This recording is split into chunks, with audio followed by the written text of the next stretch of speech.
சற்று முன் கிடைக்கப்பெற்ற மிக மிக முக்கியமான செய்தி ஒன்று வெளியாகியிருக்கு.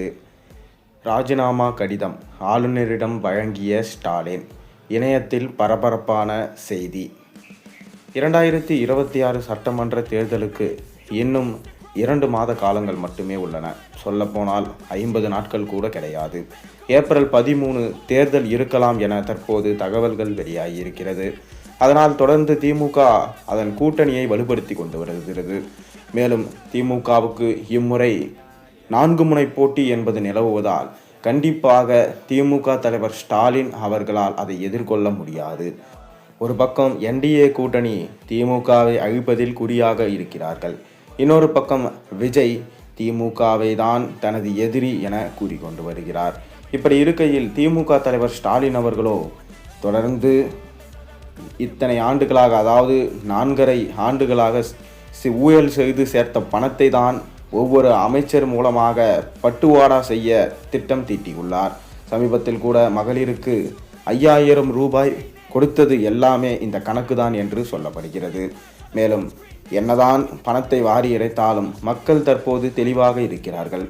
தொடர்ந்து திமுகவை தங்களது தொகுதிக்குள் நுழைய விடாமல் அவர்கள் துரத்தி அடிப்பதாகவும் செய்திகள் வெளியாகியிருக்கிறது. காரணம், இதுவரை நீங்கள் 4.5 ஆண்டு காலத்தில் எத்தனையோ அறிவிப்புகள் வெளியிட்டீர்கள். சொன்ன வாக்குறுதிகளை காப்பாற்றினீர்களா? இல்லை எங்கள் தொகுதியின் பக்கம்தான் வந்தீர்களா?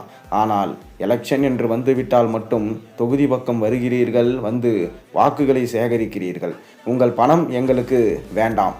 நாங்கள் இம்முறை மாற்றத்தை எதிர்பார்க்கிறோம். கண்டிப்பாக உங்களை ஊருக்குள் சேர்க்க முடியாது என ஒவ்வொரு அமைச்சரையும் விரட்டி அடித்ததாகவும் தகவல்கள் வெளியாகியிருக்கிறது.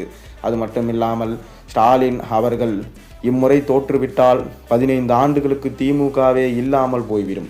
எப்படி ஜெயலலிதா அம்மையார் அவர்கள் திமுகவின் செய்த ஊழல்களையும் அவர்கள் செய்த சதியையும் கலைஞர் அவர்களை வெற்றி காண வைத்தால் திமுக இந்த நாட்டையே இல்லாமல் செய்துவிடும் என சொல்லி அதிமுகவை வெற்றியடைய செய்தாரோ, அதே போலதான் இம்முறையும் மீண்டும் அதிமுக ஒன்றிணைந்து விட்டது. அதனால் ஸ்டாலின் அவர்கள் இம்முறை தோற்று தனது ராஜினாமா கடிதத்தை ஆளுநரிடம் வழங்குவார் என்கின்ற தகவலும் தற்போது வெளியாகி இருக்கிறது. அது மட்டுமில்லாமல் திமுக கண்டு வரும் கனவு என்னவென்றால் உதயநிதி ஸ்டாலினை முதலமைச்சராக மாற்ற வேண்டும். ஒருவேளை இம்முறை தோற்றுவிட்டால் ஸ்டாலின் அவர்கள் மீண்டும் தனது ஆட்சியை பிடிப்பாரா, இல்லை 15 வருட காலங்களுக்கு இல்லாமல் போய்விடுவாரா? உங்கள் கருத்துக்களை மறக்காமல் கீழே கமெண்ட் வாயிலாக தெரிவியுங்கள்.